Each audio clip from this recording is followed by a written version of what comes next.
Hello, everybody, and welcome to our podcast, Someone You Know. I'm Ashley. And I'm Emily. And we are on part 3 of our Chris Watts episode. So there's a lot to talk about. So we just ended off on Chris had done an interview on his porch. He's just looking very suspicious. The FBI questioned him. He takes a polygraph. He fails. And he eventually ends up confessing first to his dad and then to the FBI. Of course, he has this story of Shanann hurt the girls and then I hurt Shanann. But they're just trying to get what they can to find the bodies at this point, and then they can figure out the rest of the truth. So we're going to start this episode off with talking about Chris's mistress. Her name is Nicole Kessinger. So this is a different Nicole than the best friend of Shanann.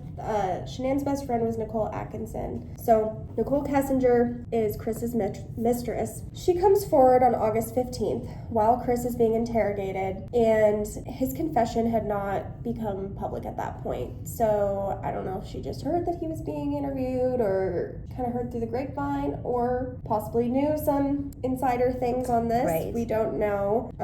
So she comes forward and just goes straight to the FBI and is like, yeah, I'm his girlfriend. We're coworkers. That's how we met, and we've been dating all summer. And Nicole said that Chris told her that he was sleeping in the basement and that he was getting separated, which is not true, but that's what she says Chris told her. So Nicole later told the media she barely knew Chris and they just started dating and were taking things slow, which some other things kind of negate that.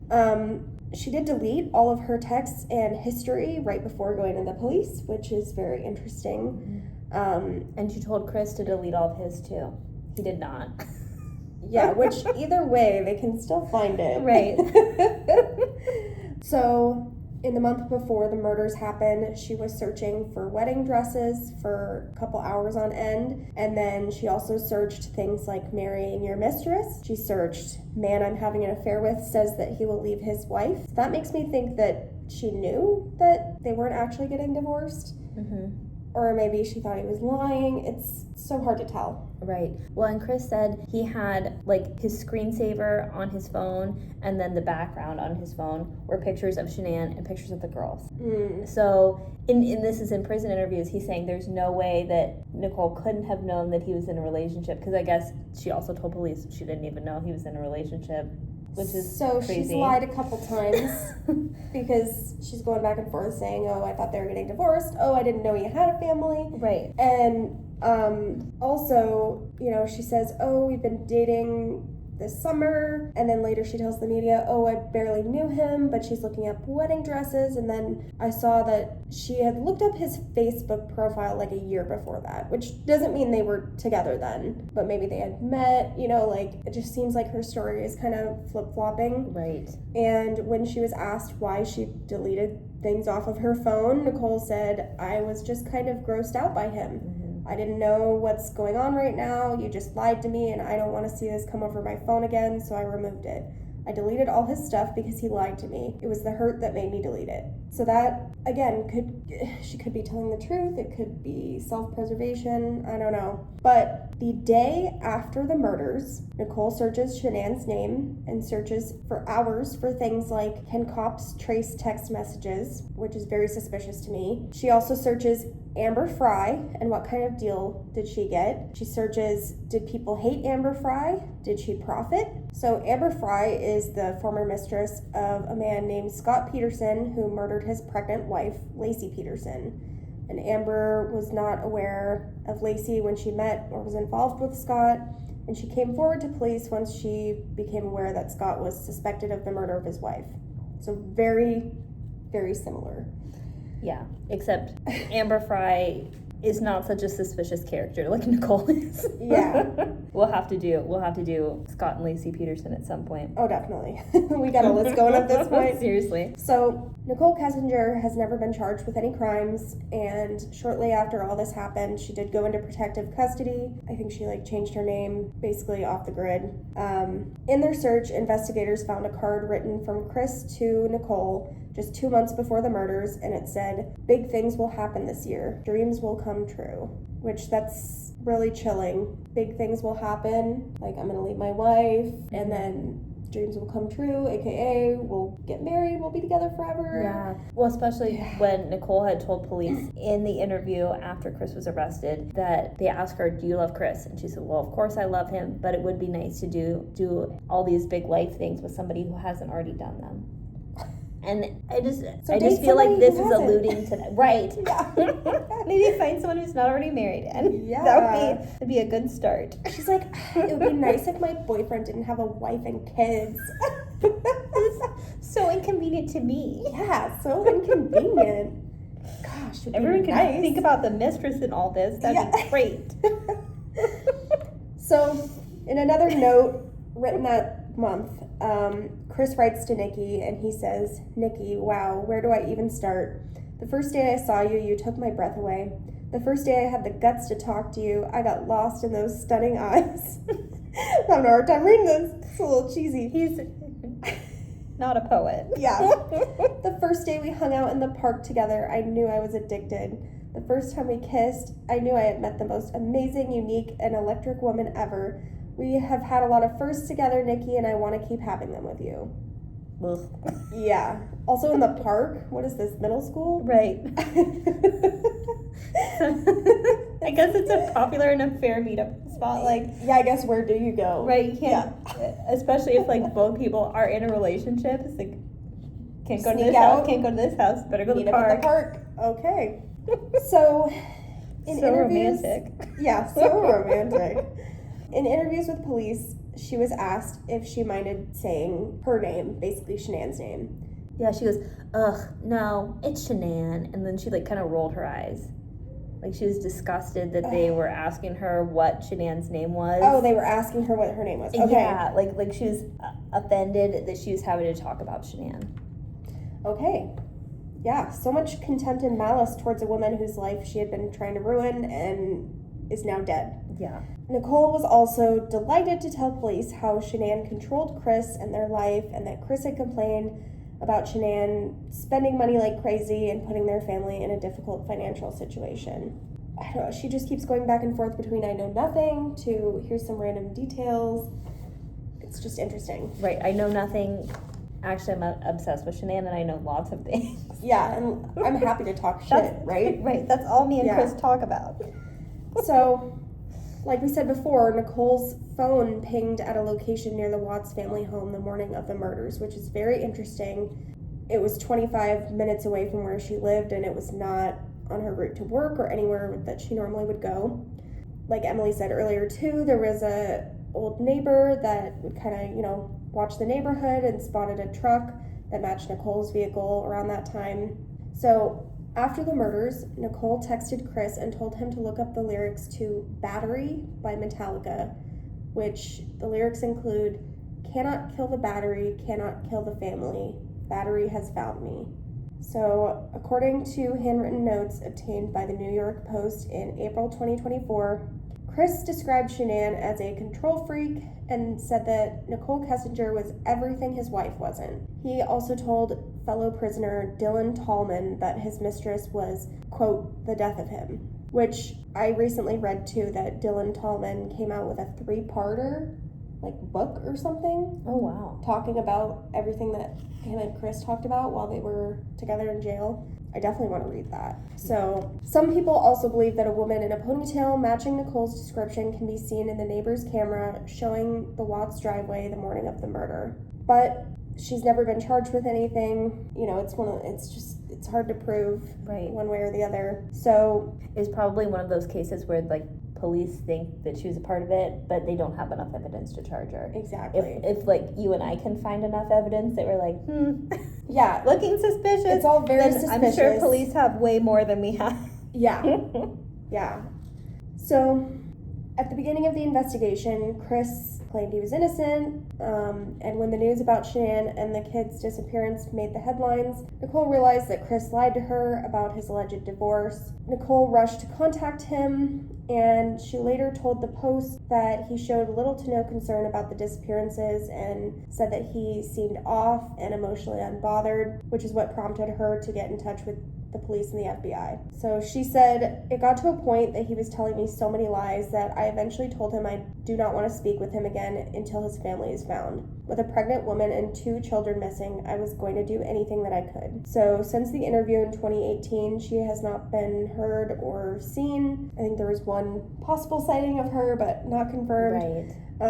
Yeah, there was a recent viral video on TikTok of some woman with dark hair who looks kind of like Nicole Kessinger. Yeah. Who's I don't know if she's a guest at a wedding. She's all in black and just a black t-shirt. She looks like she's more of help at the venue, not a guest. Okay. But again, this could just be some poor random lady at her job.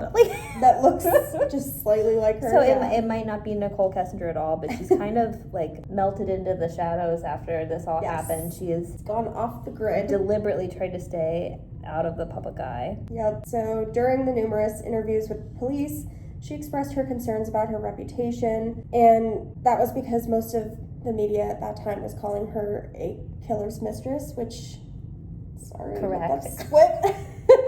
if the shoe fits. Yeah, if the shoe fits. So additionally, she was being dragged through the mud for just having an affair with a married man. And she said, "I would not be surprised if it's going to be hard going out in public sometimes for a couple of years." So it's been 8 years, and Nicole Kessinger has never been charged, and she's gone into hiding. I don't know if that's with the help of police. I don't know. Right. But she just has not really been seen. Right. When she may have changed her appearance a lot, changed her name, Yeah, definitely staying out of the public eye. So recently, just actually right as we started researching and getting ready to record the first episode of the Chris Watts series, it came out that a second mistress had come forward. Her name is Amanda McMahon, and the Trial USA podcast did cover this and interviewed her. From what we've been able to find, it looks like these are all unsubstantiated claims. Yeah. What she's saying definitely sounds possible. It sounds like she knew Chris or somebody like Chris, but it's hard to tell. It's just so hard to know. There's nothing to substantiate it. There aren't text messages, screenshots of talking on Tinder, pictures of them together. There's no definite hard proof. Yeah, so we don't feel comfortable saying that she for sure was a mistress. She certainly could have been. But so we're kind of flip-flopping on that as well. We'll wait to see what else comes out, 'cause there's not a lot. But, my first thing was, well, why would she wait 8 years? Right. And then we found out that she was going through a divorce at that time, and if she came forward and was Chris Watts' other mistress, she's the other killer's mistress, she was going through a custody battle, and she didn't want to lose her kids. Mm-hmm. Because apparently her ex would have loved to have some kind of dirt like that on her. Right. So that made sense to me why she would wait, if that is true. Well, and too, she might not have thought, oh, I'm going to need screenshots of all this. I'm going to need to keep records of all of our interactions. It certainly could have happened, and that she just does not now have any of that hard evidence to be able to prove that what she's saying is true. Yeah, maybe she never planned on really coming forward, and then things changed, her kids grew up. Right. And then she felt comfortable enough to, but like you said, maybe she didn't save any kind of proof. I don't know. Right. So if anything else comes out on that, we will add that to our little tidbits in our Chaos Corner episodes. Definitely. But she claims they met on Tinder and that he was into rough sex and would choke her and things like that. And she also said that he liked to watch violent movies about men killing their wives, like Shutter Island, which, spoiler alert, if you haven't seen that one, at the end, this man, he's basically having a mental break because he came home and found out that his wife had drowned their children, and then he killed her. Yeah. And he can't deal with the horror of all of that, and so he has a mental break and he doesn't know who he is anymore. So very interesting that Chris would identify with that character and want to watch that movie. Yeah, he's not like that at all. No. Completely different. Yeah, the opposite almost. So police did not believe Chris's story, and he was charged with 3 counts of first-degree murder and 3 counts of tampering with a body. First degree is the most serious type of homicide in U.S. law and generally involves premeditation, deliberation, and intent to kill. Wait, was he not charged for Nico's death? Or maybe I wrote that down wrong. I thought maybe. Do you want to look it up really fast? Yeah, really, really quick. I feel like there definitely is a separate charge for Nico. It's called something different. Okay, yeah, it's unlawful termination of a pregnancy. So he was charged with 3 counts of first-degree murder for Shanann, Belle, and Celeste, and then I don't know how you charge somebody twice for the same thing, but 2 counts of first-degree murder of a child, because I guess it's a different charge. Right. Unlawful termination of a pregnancy, and then also 3 counts of tampering with a deceased human body. When I feel like they want to charge everything that applies. Yeah. Because what if, when they go to trial, if it goes through the whole trial, he's not found guilty on all counts, then they still have those other counts to keep him in fall jail. back on. Yeah. Just a quick recap of what happened in the police station. Chris comes in, he says he had nothing to do with their disappearance, he didn't do anything. And then he takes the polygraph and they tell him, we know you're lying. And he says, oh, well, okay. Actually, okay. And actually this was suggested first by police, so we don't know if this is something that he came up with before on his own or because police suggested it, he latched onto it. But they suggest, well, maybe Shanann hurt the kids and then you hurt Shanann. Oh yes, you knew it. Yeah. That is what happened. And then finally, that same day, he confesses to killing Shanann, their unborn baby Nico, Bella, and CeCe. Which is so interesting because it's not like it took them even days, weeks, months to drag out the truth and the confession from him. In that same day, he's switching his story multiple times and it eventually says, yes, I killed all of them. So as they get ready for his day in court, it becomes very clear that he would likely receive the death penalty unless he takes a plea deal, just like Jody. He talked a big game until he realized that his own life was in danger. In November of 2018, Chris made a stunning reversal and pleaded guilty to killing his daughters Celeste and Bella, his wife Shanann, and their unborn son Nico. The evidence was overwhelming, a source close to him told People at the time. He had no choice considering the evidence. It took time for him to come around, but he did. So he pled guilty, he took a plea deal, and this case never actually went to trial. So unfortunately, because I would have loved to see him questioned and have to answer a lot of the questions that the public has. Yeah. Well, I think maybe his lawyers saw that footage of him talking to the news and talking to police and were like, there's no way you can hack it on the stand. Yeah. It will not go well for us. So Chris ended up being sentenced to 5 life sentences without parole. He would later say that he chose to plead guilty to keep from harming family and friends by dragging them through a trial. I don't believe he thought about anybody else for a second and only pled guilty to avoid the death penalty, which I'm sure his lawyers encouraged him to do. Yeah. He hasn't thought about anybody else this entire time. Literally. He didn't think about family or friends or how it would hurt them when Shanann, Bella, CeCe, and baby Nico were killed. So he's not trying to protect everyone else's feelings, but this is the kind of lip service that he does, where he tries to cover up his selfishness with, oh, I'm thinking about other people. Yeah. No, you're just afraid to die. He can't even say it convincingly. Yeah. Yeah, he's not convincing at all. No. So what is insane is that now that Chris is in prison, he gets lots of love letters. Lots of women are very interested in Chris Watts. So gross. If you are one of those people, I just want to tell you that you deserve so much better. Yeah. Maybe therapy, and also you can do so much better. There's so many people out there. Oh my gosh. Yes. And I think he kind of tells this story that he only pled guilty because he had to. He didn't really hurt the children. Yeah. Shanann hurt the kids, and then he hurt Shanann. Yeah. Very obviously that is not true. But I think that is what the Chris Watts sympathizers believe. Yeah. So not only are these women writing to him, but a lot of them are sending him sexy pictures. How do they Barb? allow that? Right. Who's screening these? Well, and also, why would you send a sexy picture of yourself, a naked picture of yourself to prison? You don't know who that's going to go to. You don't know. Oh, yeah. They're going to trade it for some ramen. Think twice.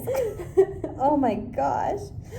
So, yeah, there's a lot of women who think that he's just handsome and and misunderstood, and he has nothing else going on. So it really feeds his ego to get these letters and to write to these women who feel bad for him, and yeah. And I actually have a theory, because the story is that he and Nicole Kessinger are not in contact, that they have not talked, that the last time they spoke was the morning that Chris was on the news, telling everyone that Shanann, Bella, and CeCe are missing and he needs help. My theory is that she's still writing to him, but under a different name, that they're still in contact, and because it just seems so overwhelmingly that she was involved somehow, but he's never flipped on her.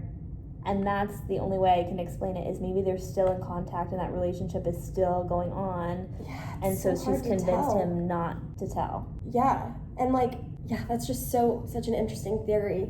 But it makes me wonder, is she... Just thought of it. Yeah. Look at you go.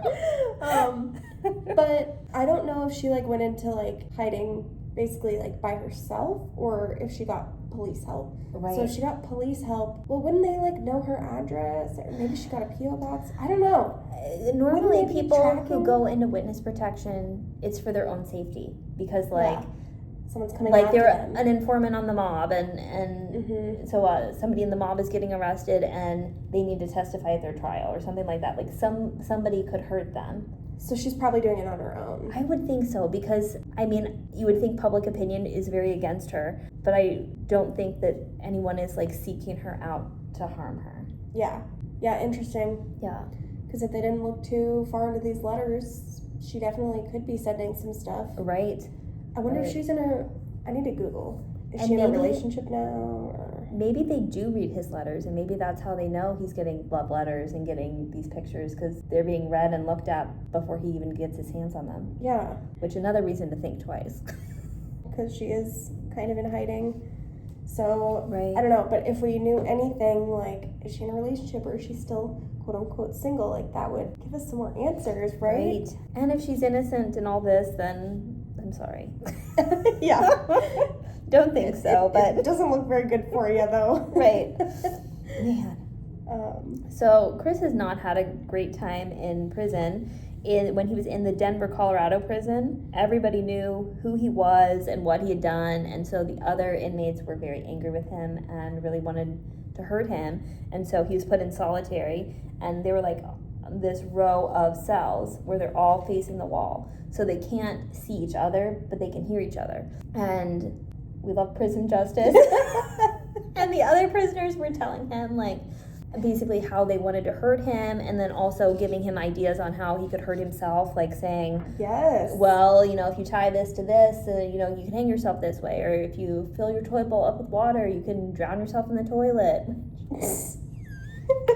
That's so funny to me. I know.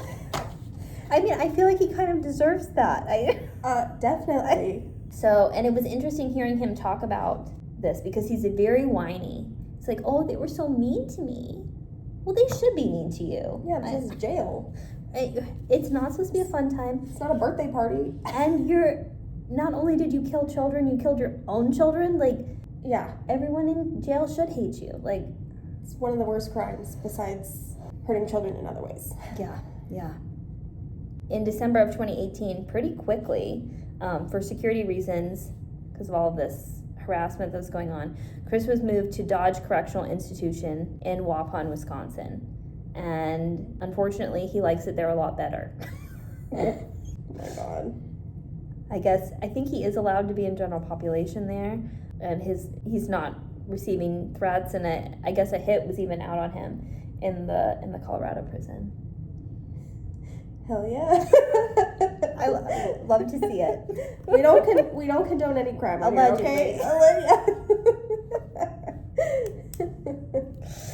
In multiple prison interviews that occurred after his conviction and sentencing, Chris blamed the impetus of the events of everything on Nicole. And he said that he wished he'd never met Nikki, and that if he'd never met Nicole, none of this would have happened.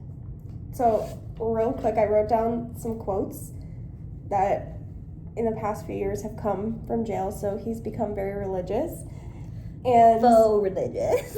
Religious in the way where it benefits him and he picks and chooses things, right? So He wrote some letters saying that his Jezebel mistress was to blame, and the words of a harlot have brought me low, and she is of evil spirits. And then he told his cellmate that Nicole Kessinger said to choose between her or his family that night. And, quote, Jezebel was the forbidden fruit, and it was costly. I'm sorry, dude, you're in control of your own actions. Right, 100%. 100%. Yeah, it's just such a cop-out. Yeah, he's using the religion to his benefit. Right. Yeah. And he's like, oh, well, I wish I would never met her. Like, we wouldn't have had this affair. Then they wouldn't have problems in the marriage. And I would have killed everybody. Like, you were unhappy before. Right. If it wasn't Nicole, it was going to be another woman because it seemed like he was kind of planning on having an affair almost by stockpiling those gift cards. These will work great for dates later. Oh my God. Yeah, just gross. And amazing to me, like, it's so interesting to me that women are finding him handsome and writing him in jail, and even that Nicole was interested in him, and that I'm even kind of amazed that Shanann was interested in him. Like, she wasn't at first. Right. he wore her down. Yeah. So, because he's just so gross, and I just don't see anything attractive about him at all. Like, I'm not understanding what people are seeing. Yeah. And so it's kind of amazing to me that all of these women are interested in him to write letters and have been interested in him, even though it's only the two, over his lifetime outside of prison. It's just crazy. Yeah. And even now, Chris still shows no remorse for killing Shanann, Bella, CeCe, and Nico.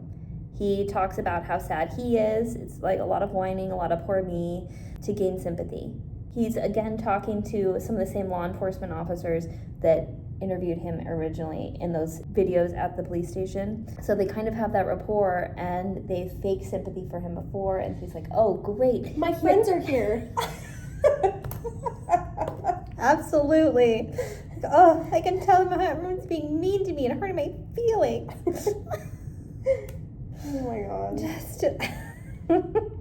He never says anything about being sorry that he hurt his family, or about any sympathy for how scared and frightened and confused they must have been. And it's disgusting to listen how self-centered he is. Yeah. And how he can't think of anybody but himself. Even after all this time, it's just always about him. Right. This case became super well known, somewhat due to the fact that Shanann was well known and posted on Facebook and about her family a lot. In 2019, people reported that Chris kept photos of, this is disgusting, that Chris keeps photos of Shanann, Bella, and CeCe in his cell. Outrage ensued, leading to an online petition that garnered more than 20,000 signatures. Good job, everyone. Yeah. Imploring officials to remove the photos. But the campaign was unsuccessful, with the Department of Corrections claiming that there was no legal basis for removal. I think if you kill somebody, you shouldn't be allowed to have their photo. I feel like that falls under the category of, like, a trophy. Like, yeah, literally. No one should be allowed to have trophies of their victims in their jail cell. On the other hand, he should have to stare at them every day to make him feel bad, but he has no remorse. Right. So I don't know why he has those photos, because he doesn't feel bad. I wonder if he almost believes it himself, that Shanann hurt the kids and then he hurt Shanann. Because he tells that story over and over again. So I wonder if he's, like, almost deluded himself into believing it. Well, I think he definitely has deluded himself into the religious aspect of this Jezebel made me do this. It wasn't actually me. Like, yeah, I did the actions, but I wouldn't have done it if it wasn't for Nicole. And I think he truly, truly believes that. And it's like, yeah, no, dude, you were on your way there already. And if it wasn't her, it would have been somebody else. Yeah. He doesn't feel any responsibility for what happened at all, where it should be, like, weighing so heavily on him every second of the day. He should hardly be able to breathe. It weighs so heavy. So I'm pulling up her Facebook page now, Shanann Watt's Facebook page, because I want to show you. Okay, so she was killed on the 13th, 4 days before they died. She posted this to Facebook. I don't know what to think about this. So I'll post this photo to our Instagram and TikTok. Wow. It's a life-size doll. It's not the kids. I had to zoom in on the feet. It's a doll. It is a doll, yeah. But it's no toes. Yeah, it's a solid foot. It's like a my size Barbie. Literally. It looks like a kid, but it's full size because it's across a 2-seater couch. Yeah. On 2 pillows, and there's a white sheet covering the face, the body. It's just creepy. I don't know if Chris did that or what. I don't know. It's just weird timing. Right. Just a really weird... Kind of a weird way for the girls to be playing with their doll. So I would kind of suspect that Chris did do it. Yeah, so hindsight is 2020, and her profile, you can check it out on Facebook. It is memorialized, so you can't really, you can't comment or anything, but you can like stuff. But there's a lot of, sad reacts to these posts. Yeah. So 9 days before the murders, Shanann Watts posts this picture of CeCe. Little so baby sweet CeCe. and happy. Yeah, I'll post it on my Instagram and TikTok, our Instagram and TikTok. And her post reads, "The older she gets, the more scared I am to let her out into the real world. The world of evil, the world of hate, the world of bullying. I was reading a post the other day where a kid was being bullied at school because of his nut allergies, and a kid put a peanut in his drink as a joke. He could have died. The world is a scary place. I will do everything in my power to teach her right and protect her, advocate, stand up for her, and defend her. I pray every day that she never feels any less than the rest of the world. I pray that she's protected when I'm not around to protect her. Nothing or no one will stop me." Wow. That's just so sad because he took her out first because he knew that she would do that. Yeah. Because she was a really good mom. Yeah. And yeah, it's just hard to look through these pictures, but Shanann really seemed like she was a really good mom, and she truly loved her kids. Yes. So I'll post those pictures on our TikTok and Instagram. I don't know how to end that. Okay.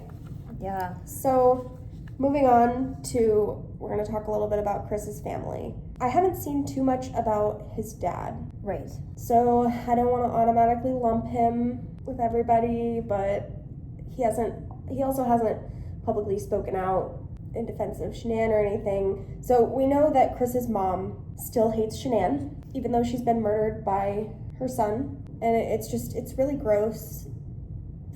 I should put a clip in here of her talking. Yeah. She seems like a nasty woman. Yeah, she is a piece of work. So Chris's mom didn't approve of Shanann from the beginning, like we talked about in the first episode, in a weird, almost incestuous kind of way. You're taking him away.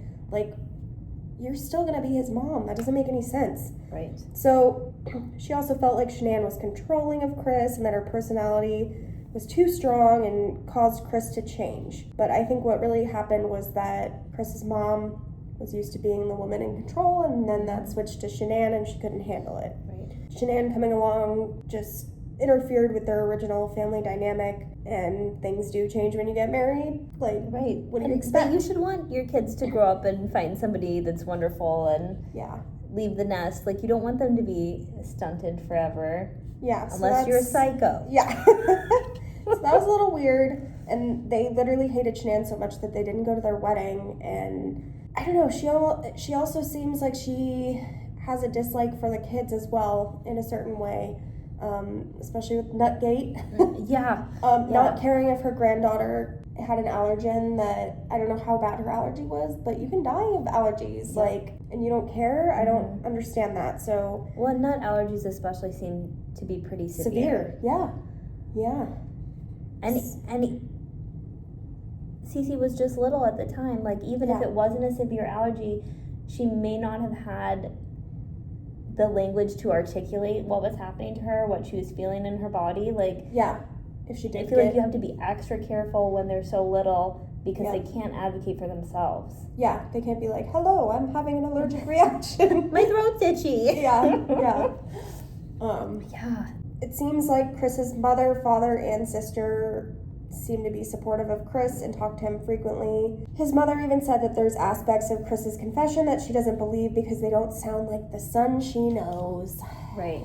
Which delusional. Right. And in a TV interview that his parents did, first of all, his dad is just sitting there and like looking down, won't make eye contact with the camera, doesn't say a peep, and his mom's talking the whole time.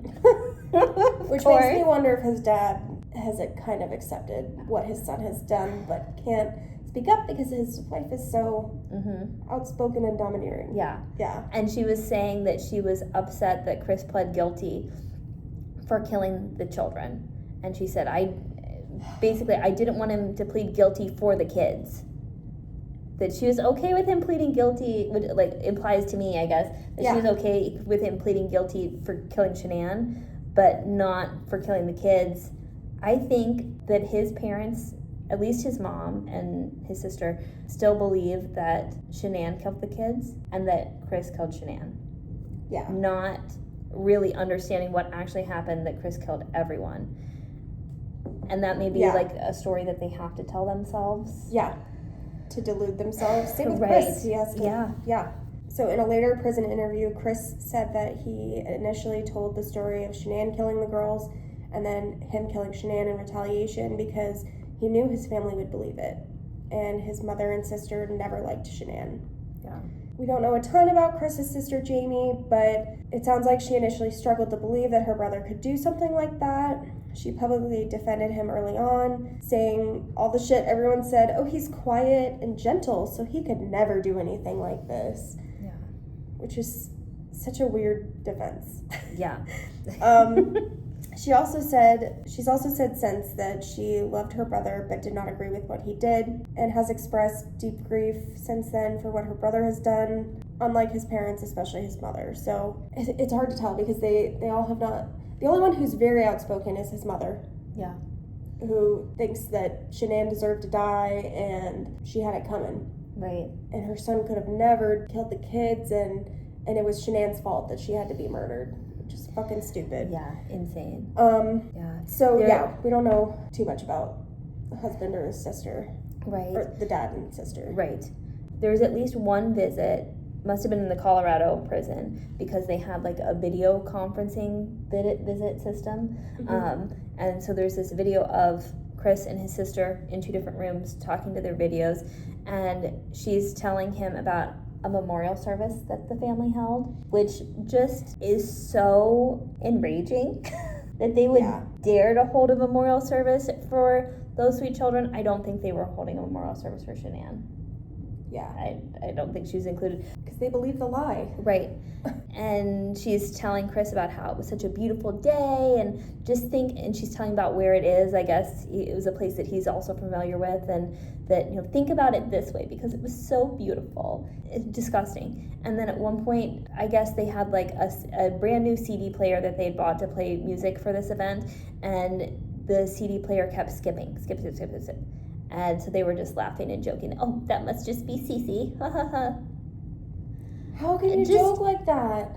Right, how can you joke like that? How offensive to the memories of those children? Yeah. It's like they want to skip over the part where they were brutally fucking murdered. Right.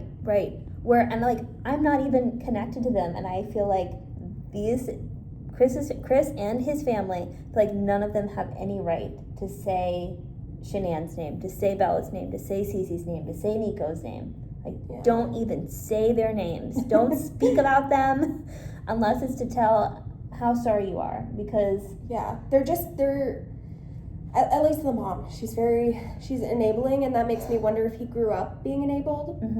And whatever he tells mommy believes, and mommy will support him, and this is just another one of those, because, he even said he knew they would believe it. Right. So. Well, and I think that shows me that, like, he wasn't just thinking about what do I need to say to make the cops believe me. Like, yeah, it's important that the cops believe you or that he doesn't get the death penalty or whatever, but it's really important that his mom believes him. That's the main goal, is that mommy knows it wasn't my fault. Oh my God.